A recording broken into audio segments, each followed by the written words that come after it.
A nombre de Sebastián Maussan, le doy la bienvenida a Tercer Milenio 360 Internacional. Soy Mauricio Vázquez y estas son las que consideramos las verdaderas noticias. El grupo terrorista Hamás está dispuesto a dejar las armas y a aceptar el plan de Donald Trump, aseguran mediadores de las pláticas en Egipto. Por otra parte, Israel asegura que no dejará la Franja de Gaza.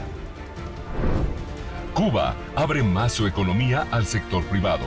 Desde farmacias hasta gasolineras están incluidas.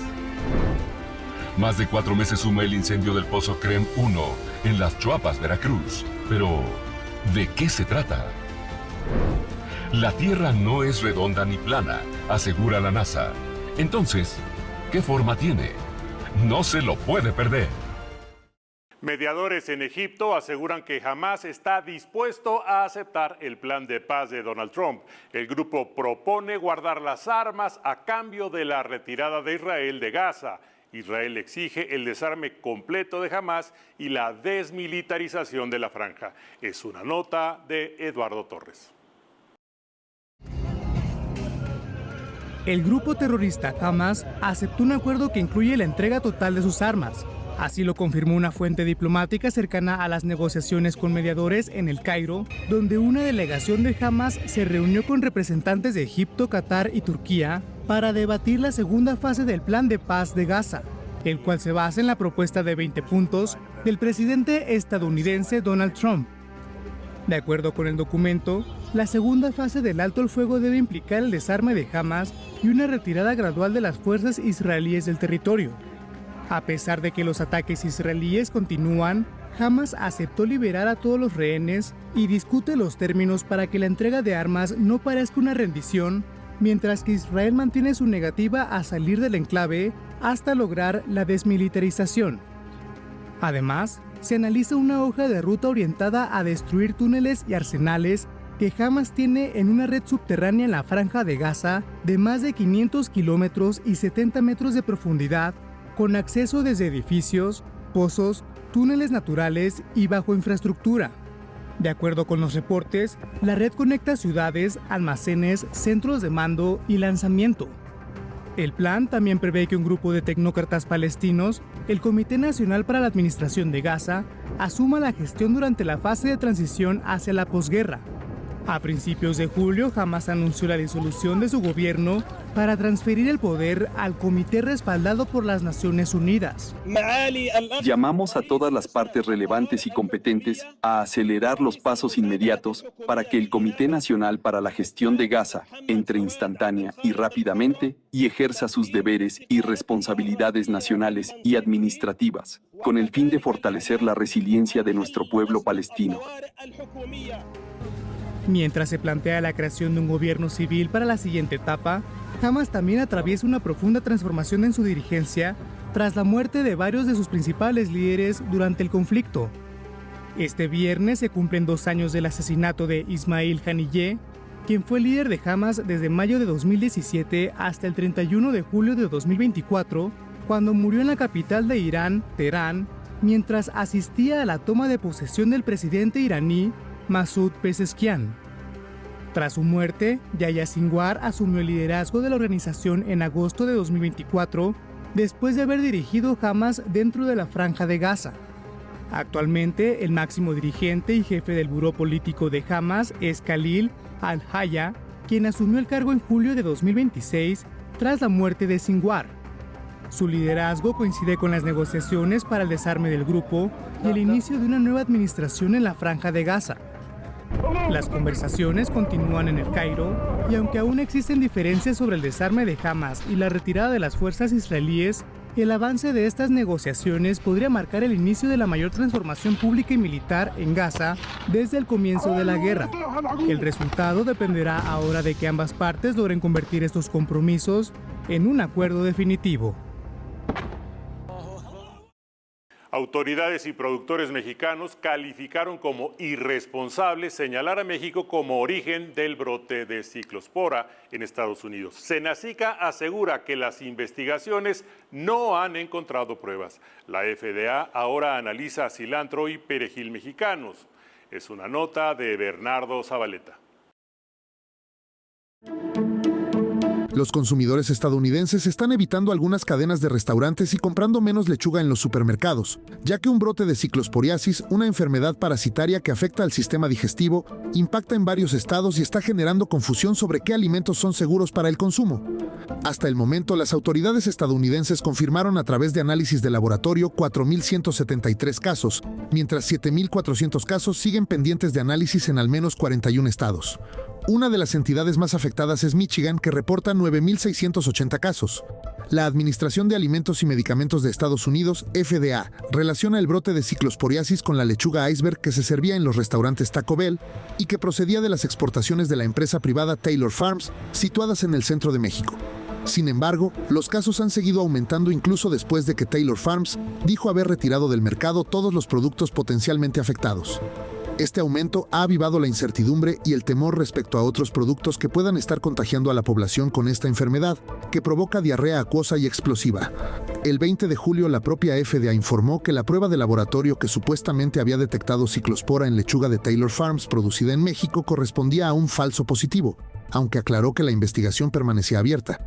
La afluencia de clientes también se redujo en otras cadenas de comida, 12,2% en la cadena de ensaladas, Chop, un 1,4% en Chipotle Mexican Grill y 3,1% en Panera Bread en comparación con el promedio de los jueves de los 6 meses anteriores, indicaron las empresas. Las autoridades sanitarias han afirmado que aún están investigando posibles fuentes de infección. En Carolina del Norte, el perejil y el cilantro fueron ingredientes comúnmente identificados entre las personas que enfermaron, aunque podría haber múltiples fuentes de exposición, según el Departamento de Salud del Estado. El excomisionado de la FDA, Scott Gottlieb, afirmó que el brote de ciclospora registrado en ese país parece estar relacionado con el perejil y el cilantro provenientes del centro de México, luego de que inicialmente las autoridades estadounidenses apuntaron a la lechuga mexicana como el posible origen de los contagios. Las autoridades mexicanas realizaron inspecciones y análisis en la planta de Taylor Farms en Guanajuato. La Comisión Federal para la Protección contra Riesgos Sanitarios, COFEPRIS, informó que las muestras de lechuga iceberg y agua obtenidas durante la verificación resultaron negativas para la presencia del parásito. Por su parte, la directora de Regulación Fitosanitaria del Servicio Nacional de Sanidad, Inocuidad y Calidad Agroalimentaria, Senacica, Maritza Juárez Durán, aseguró que la autoridad sanitaria realizó desde el inicio las investigaciones correspondientes sin encontrar evidencia de contaminación en la empresa involucrada. Además, el secretario de Salud, David Kershenovich, confirmó 3 casos de ciclosporiasis en México y sostuvo que no existía un brote en el país. Vamos con Sebastián Maussan y su comentario. Adelante, Sebastián. Lo que comenzó como un brote de enfermedad intestinal hoy ya se convirtió en una preocupación para las autoridades sanitarias de los Estados Unidos. Tan solo en el estado de Michigan ya se han registrado cerca de 10,000 casos de ciclosporiasis, una infección que, como le presentamos aquí en Tercer Milenio 360 Internacional, es causada por un parásito que suele transmitirse a través de alimentos o agua contaminados. Los síntomas pueden parecer los de una simple infección estomacal: diarrea intensa, dolor abdominal, náuseas, fatiga y pérdida de apetito. Pero en muchas personas pueden prolongarse durante semanas si no reciben el tratamiento adecuado. Las investigaciones apuntaban que una parte importante del brote estaba relacionado con la lechuga iceberg proveniente de México, distribuida en varios estados de la nación y las Barras y las Estrellas. Sin embargo, esta afirmación fue puesta en duda pocos días después. Es por ello que las autoridades continúan buscando si existen otras fuentes de contagio. Mientras tanto, miles de personas han resultado afectadas y cientos han tenido que ser hospitalizadas. Afortunadamente, hasta el momento no se han reportado fallecimientos asociados con este brote. Sin embargo, este caso nos deja una reflexión importante. Vivimos en una época en la que damos por hecho que los alimentos que llegan a nuestra mesa son completamente seguros. Confiamos en que detrás de cada fruta, cada verdura y cada ensalada existe una cadena de producción que protege a nuestra salud. Pero basta un pequeño fallo en esta cadena para que miles de personas se enfermen al mismo tiempo. Este brote nos recuerda que la seguridad alimentaria no es un tema menor.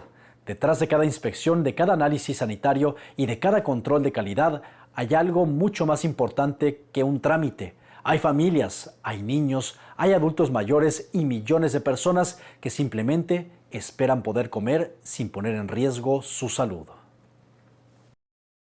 Gracias, Sebastián. La ONU advierte que el brote de ébola está empeorando crisis alimentaria en el este de la República Democrática del Congo. Más de 5 millones de personas ya enfrentan una situación de emergencia. Nos lo cuenta Valdemar López.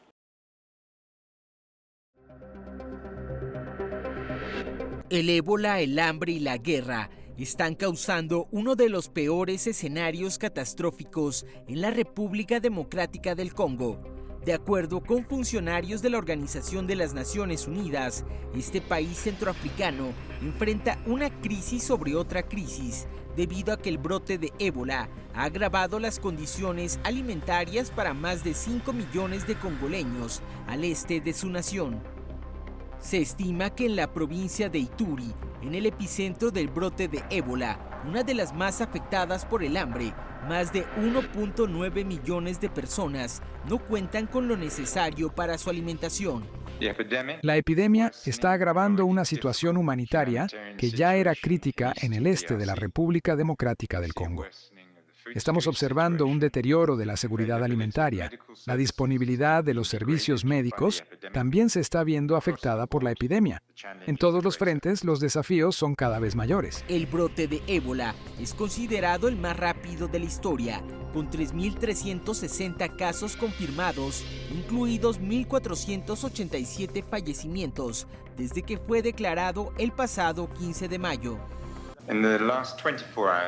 En las últimas 24 horas, 50 personas han muerto a causa del ébola en la República Democrática del Congo. Además, el número de casos está creciendo de forma exponencial, duplicándose cada 20 días. Ese ritmo es mucho más rápido que el crecimiento de nuestra capacidad de respuesta.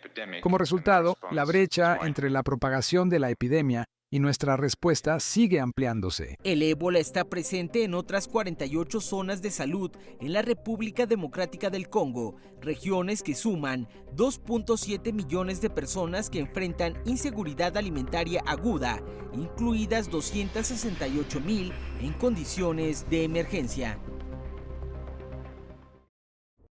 El Papa León XIV confirma que viajará a Estados Unidos para defender la dignidad de los migrantes. El pontífice calificó como inhumanas las nuevas políticas migratorias y pidió respeto para las familias solicitantes de asilo. Es una nota de Mariana Díaz. El Papa de la Iglesia Católica León XIV confirmó su intención de viajar a Estados Unidos para llevar un mensaje personal de paz, aliento y defensa de la dignidad de los migrantes, en un contexto donde la implementación de la nueva tasa migratoria para solicitantes de asilo agravó de forma inmediata la vulnerabilidad de las familias. En un fuerte pronunciamiento que eleva la tensión entre la Santa Sede y Washington, el pontífice calificó de inhumano y extremadamente irrespetuoso el endurecimiento de las políticas migratorias en el país norteamericano.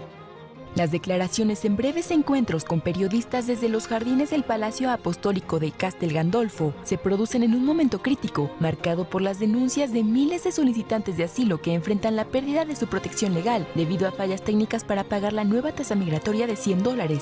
Aunque solicitantes están dispuestos a pagar, organizaciones de derechos humanos y abogados de inmigración reportan que la plataforma digital del gobierno presenta fallas constantes y complicaciones en los métodos de pago. No pagar a tiempo esta cuota o que el sistema no la registra adecuadamente afecta directamente los permisos de trabajo, paralizando la capacidad de los migrantes para subsistir legalmente mientras se resuelve su caso. Para el Papa, imponer barreras económicas obligatorias a personas que huyen de la violencia o el hambre y condicionar su protección legal a un pago que el mismo sistema dificulta realizar, califica dentro del trato inhumano que denunció públicamente. Cuando los periodistas le publicaron sobre sus orígenes estadounidenses y su postura ante la migración, el sucesor de Pedro compartió detalles profundos sobre su propio historial familiar. Sus palabras exactas fueron: vengo de una familia en la que mis abuelos fueron inmigrantes. Por parte de mi madre, tenemos personas que fueron tanto esclavos como dueños de esclavos. Para el pontífice, esta compleja y dolorosa historia familiar encarna perfectamente las contradicciones históricas de Estados Unidos. Utilizó su propio pasado como un ejemplo moral para argumentar que la identidad estadounidense está forjada por el dolor y la diversidad. Su objetivo fue demostrar que precisamente por conocer esta historia de manera personal, tiene la autoridad para exigirle a su país natal que supere sus divisiones políticas y recupere sus valores fundacionales de libertad y acogida hacia los más necesitados. Cuba permitirá mayor participación privada en actividades controladas por el Estado. Farmacias, gasolineras, casas de ancianos, comercios mayoristas e importaciones podrían ser administradas por particulares. Solamente falta ver quién se anima a invertir en Cuba. Nos lo cuenta Bernardo Zabaleta. El gobierno de Cuba formalizó las actividades permitidas en el sector privado que durante décadas fueron controladas por el Estado, como la gestión de farmacias. Además, flexibilizó las restricciones a la participación privada en las importaciones, el comercio mayorista y la producción de petróleo. Las farmacias estatales presentan estantes vacíos ya que la gente recurre a la importación de medicamentos que en ocasiones se venden en la calle. Bueno, yo pienso que eso sería bueno, ya que así tendremos más medicamentos, tendremos más posibilidades para los pacientes, que muchas veces no tenemos el medicamento y ahora pienso que es buena la idea. Pienso que es buena la idea para todos. En este momento, como está el país, pienso que es una buena idea. Las normas publicadas en el Boletín Oficial forman parte de un paquete de medidas aprobadas por el Parlamento y el Partido Comunista de Cuba desde junio. Esta apertura económica se produce en medio de un bloqueo energético impuesto por Estados Unidos en enero, que dejó a la isla prácticamente paralizada, exacerbando una crisis económica y afectando gravemente a la población. Además, se autorizó la creación de residencias para ancianos, ya que la situación de este colectivo se ha vuelto muy compleja debido al envejecimiento de la población y a la migración de miles de jóvenes. Que hagan los medicamentos, porque yo realmente tengo neuropatía diabética. En mi farmacia no ha venido la carbamazepina. Y sin eso yo no soy nadie, porque a mí me dan ataques epilépticos en las piernas.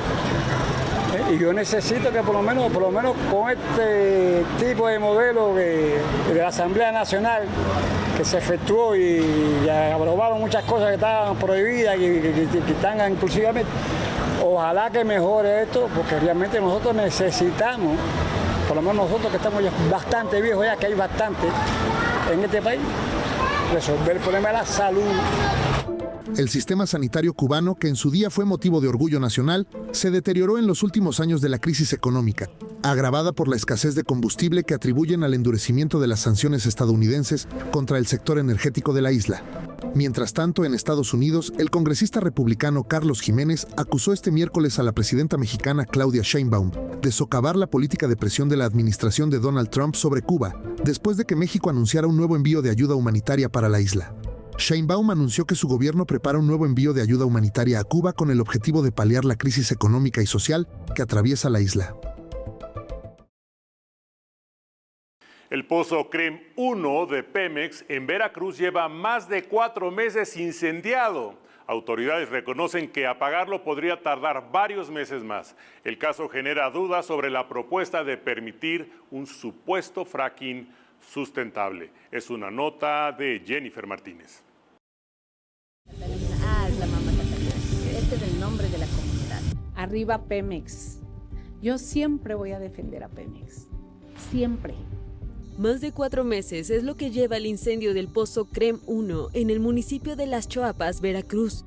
El fuego continúa activo y las autoridades estatales han reconocido que su extinción podría tardar todavía varios meses. Este caso se ha convertido en uno de los incidentes petroleros más prolongados registrados recientemente en México. Ocurre justo cuando el gobierno federal mantiene abierta la discusión sobre permitir un supuesto fracking sustentable, propuesta que según especialistas, organizaciones ambientales y comunidades consideran difícil de sostener con la evidencia disponible. Mientras el control del incendio sigue en proceso sin éxito, habitantes de la región denuncian afectaciones a su salud, contaminación ambiental y pérdidas económicas derivadas del incendio. Imágenes satelitales tomadas por Cartocrítica muestran el antes y el después del incendio. El pozo CREM 1, operado por Pemex, comenzó a incendiarse en marzo de 2026, durante trabajos relacionados con actividades petroleras. Desde entonces, el fuego sigue alimentado por la presión del gas y los hidrocarburos presentes en el subsuelo.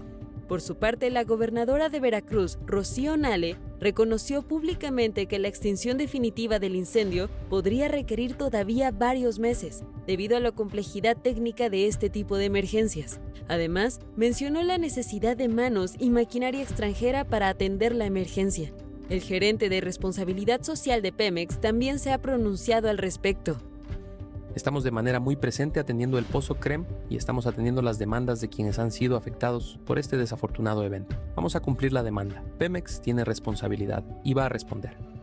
Habitantes de las Choapas aseguran que viven diariamente con humo, emisiones de gases y ruido constante. Han reportado irritación de ojos, garganta, dolores de cabeza, problemas respiratorios, malos olores, preocupación por la contaminación del aire y afectaciones en la salubridad del agua. Este caso ha levantado las alarmas sobre las enormes dificultades en la capacidad de Pemex para cumplir con el supuesto fracking sustentable prometido, mientras somete a Veracruz a más de 140 días a un severo incendio. Todo un éxito la Operación Patitas. Vamos con un mensaje especial de Mitsubishi Motors. Mitsubishi Motors presenta Operación Patitas 2026. Nosotros el año pasado tuvimos la oportunidad de llevar a cabo la primera Operación Patitas. La verdad que nos sorprendió mucho la reacción de la gente. Con Sadrickman llegaban a las agencias y bueno, para quien no lo sepa, pusimos nuestras agencias Mitsubishi como puntos de colecta para llegar a la meta y juntar croquetas. La gente llegaba muy emocionada, con muchas ganas de ayudar a los animalitos, a los perritos, a los gatitos, nos mandaban de todo tipo de alimento y felices de poder ayudar. La verdad que fue una reacción sorprendente de toda la población. Mitsubishi Motors tiene como misión que en los lugares en donde se establece, donde hay una filial, se genere un cambio en la sociedad. El primer año tuvimos un punto de recolección de croquetas. El siguiente año crecimos el proyecto, que es a 8 distribuidores que fungían como centros de acopio de croquetas. Y la idea es que el siguiente año podamos crecer mucho más el proyecto y que lo tengamos a nivel nacional.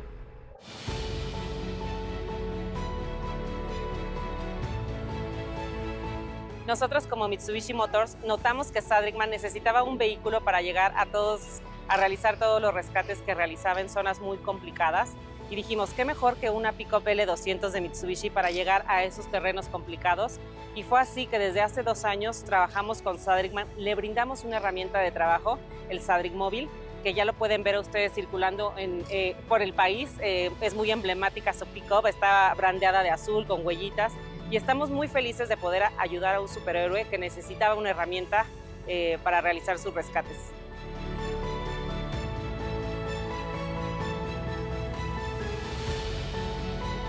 Estamos ya en el refugio, se siente bien bonito estar aquí, sobre todo porque hemos trabajado en conjunto. Así que por favor, si ustedes pueden apoyar, también háganlo.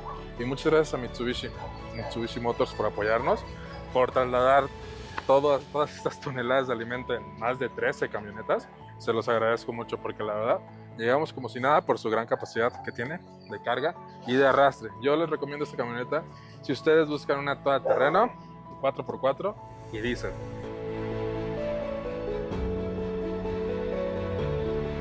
Yo soy Patti Ruiz, soy fundadora de Milagros Caninos, el primer santuario para perros en América Latina, dedicado exclusivamente a perros en situaciones extremas. Sí. Pues vamos, mamá Patti, le tenemos una sorpresita. Venimos conjunto con Mitsubishi Motors y traemos 12 camionetas repletas de alimentos. Vamos para que las vea. Ay, muchísimas gracias. Muchas gracias, yo sé Adri. que le va a ayudar mucho. Sí, nos va a ayudar pero muchísimo. Vamos para que los vea, mamá Patti. Y yo agradezco mucho a Mitsubishi Motors por apoyar a Sadri, porque él con su Sadrick Móvil rescata a muchos perritos, que es lo que a mí me gusta. Para mí la magia de él es que él es un superhéroe. Un aplauso. ¡Bravo! Este aplauso es para usted. Ay, no. Es para usted y para también Sadri. para Mitsubishi. Es para todos. Por apoyarnos. Muchas Gracias a Mitsubishi estamos aquí. Muchísimas gracias de todo corazón a todas las personas que compartieron esta iniciativa de Mitsubishi Motors de Sadrickman. y que ayudaron a nuestros perritos, que van a ayudar a nuestros perritos, porque con esto a lo mejor ustedes piensan que donaron un costal de croquetas, pero en realidad no donaron un costal de croquetas, donaron vida, donaron el alimento para que los perritos coman. Entonces, ustedes son parte de este milagro. Muchas gracias. Mitsubishi Motors presentó Operación Patitas 2026. La sequía y las altas temperaturas afectan ya a gran parte del Reino Unido. Incendios forestales obligaron a declarar emergencias, mientras helicópteros utilizan agua de mar para combatir el fuego. Nos lo cuenta Montserrat Maussan. Se ha declarado sequía en más de la mitad de Inglaterra. Tras semanas de calor extremo, la Agencia de Medio Ambiente declaró oficialmente la sequía en regiones del centro, sur y este del país. Millones de personas viven bajo restricciones para el uso del agua, mientras que los bosques cada vez más secos han incrementado el riesgo de incendios forestales. En el condado de Suffolk, al este de Inglaterra, un enorme incendio ha consumido al menos 150 hectáreas.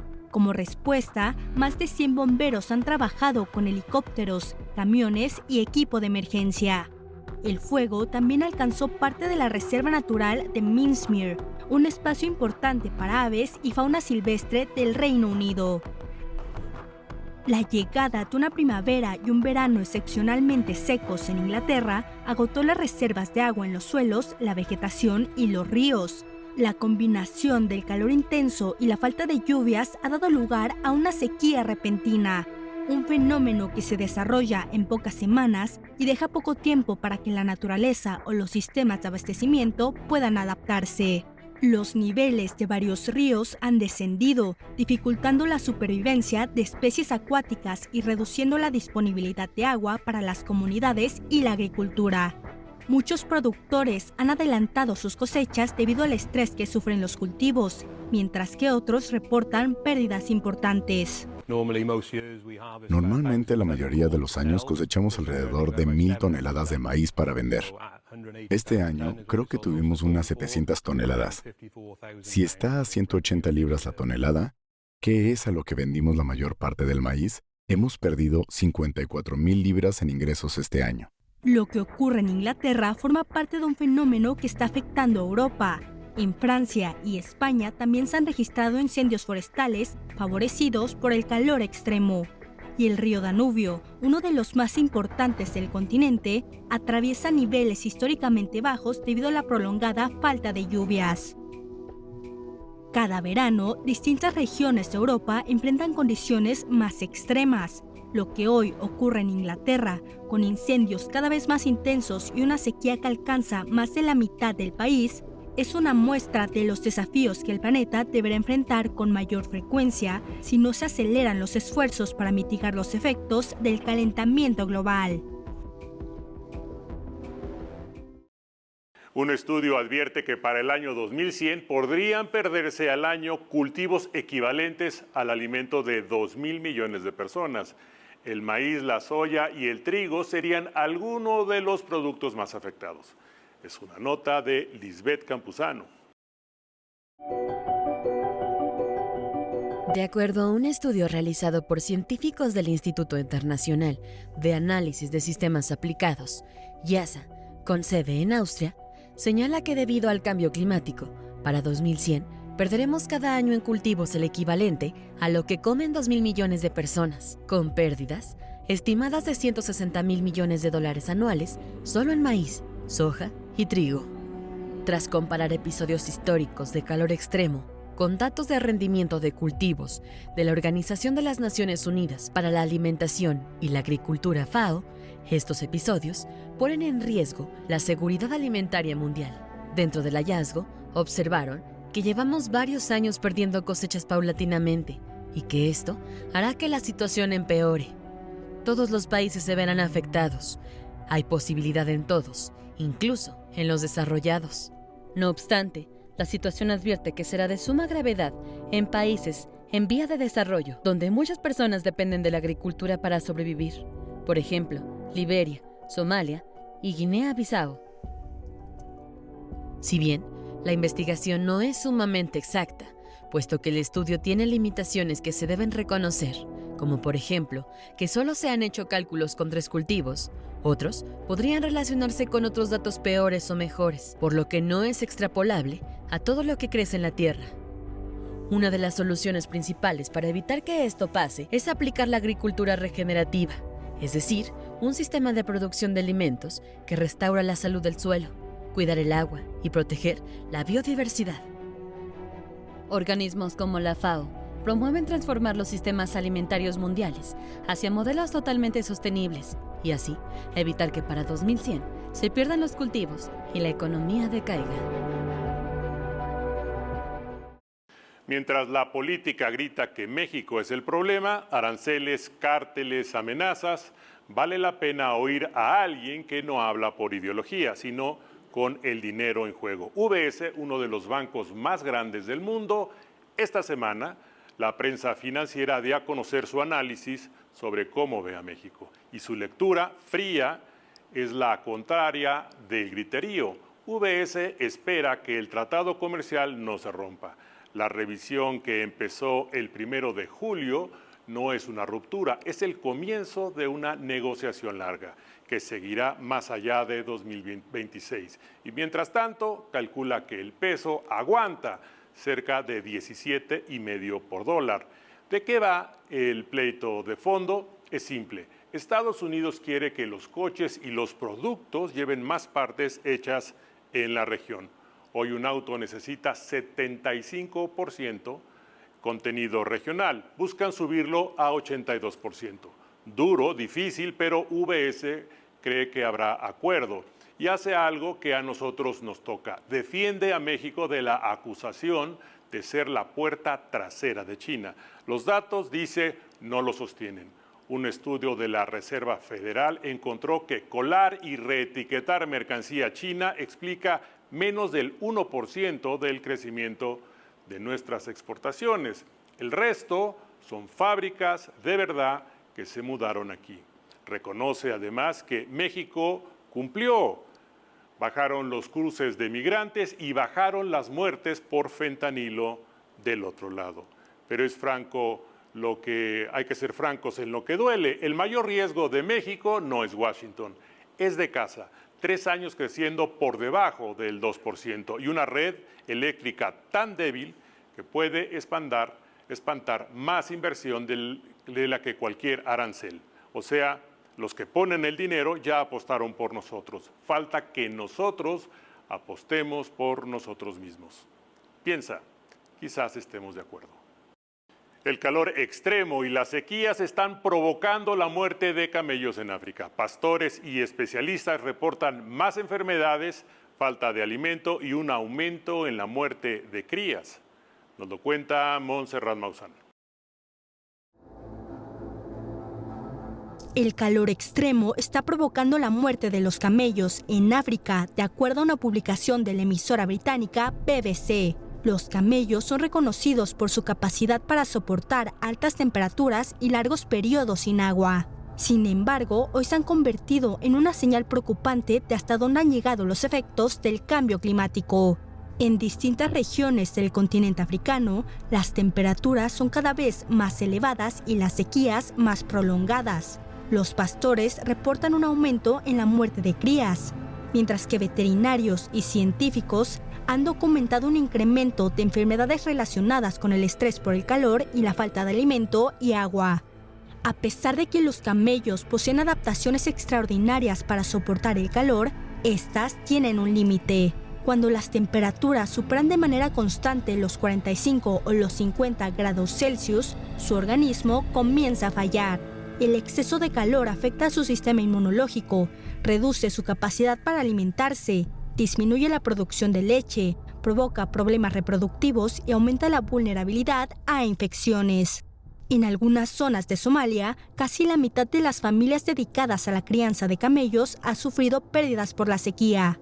En Etiopía, muchos pastores se han visto obligados a abandonar territorios donde durante generaciones habían vivido porque las condiciones climáticas ya no permiten mantener a sus animales.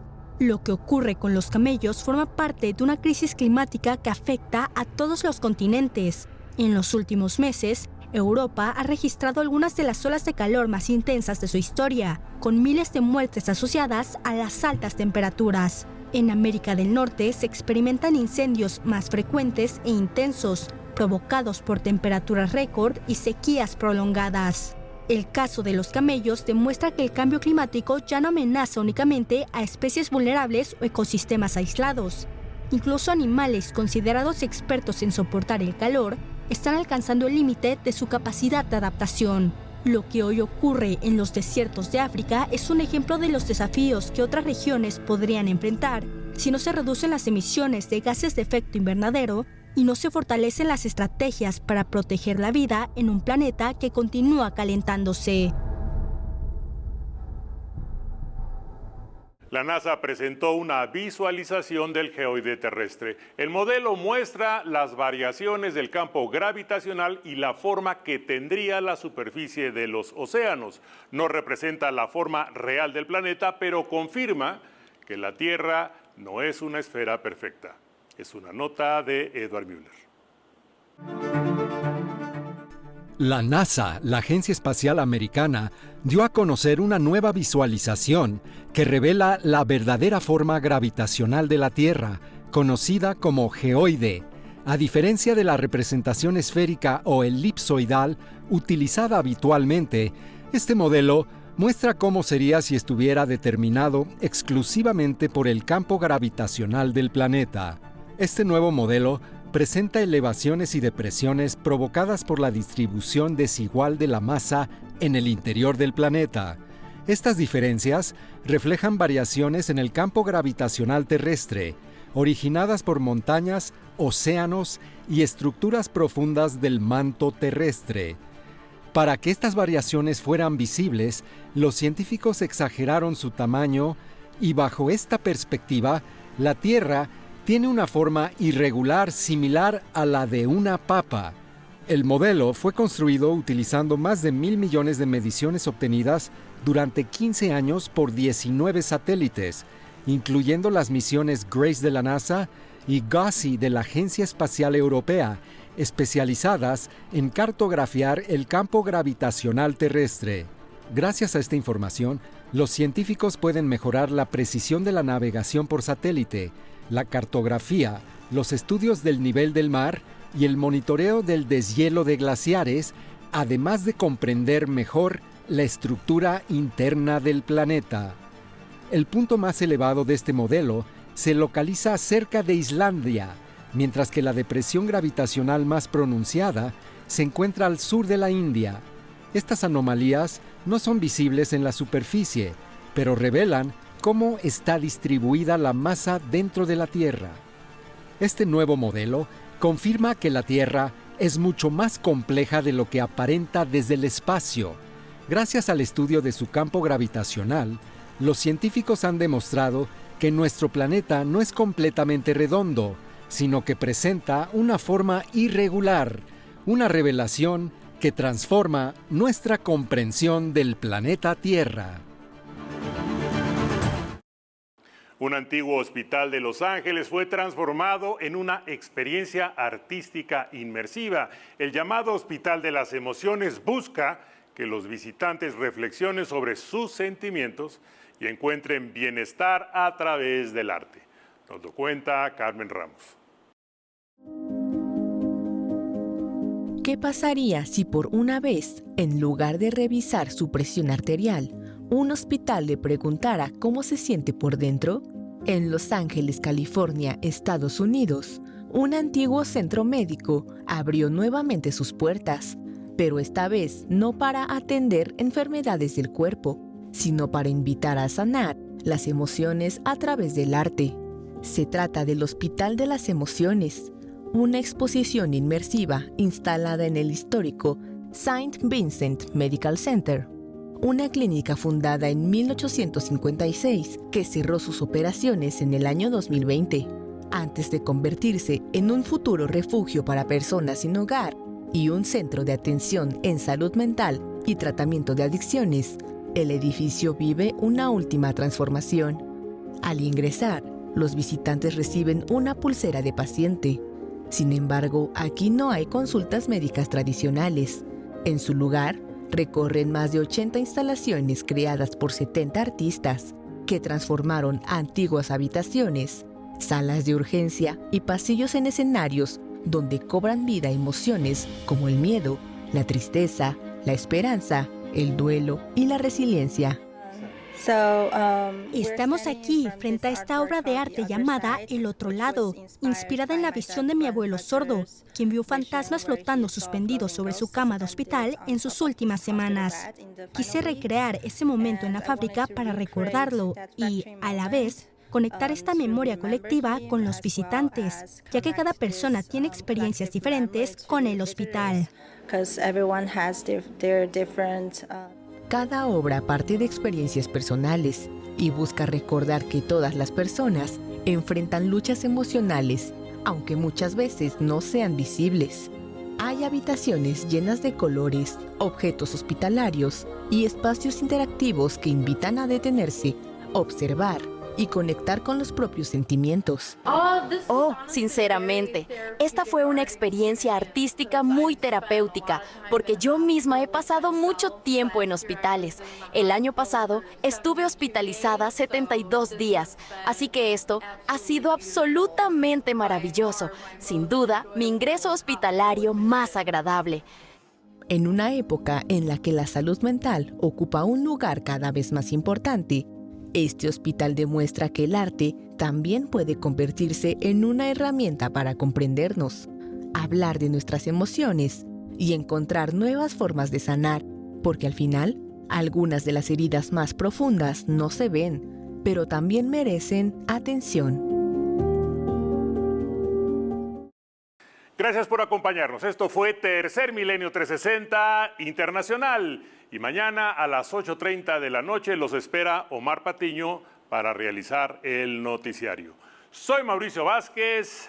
Buenas noches y buena suerte.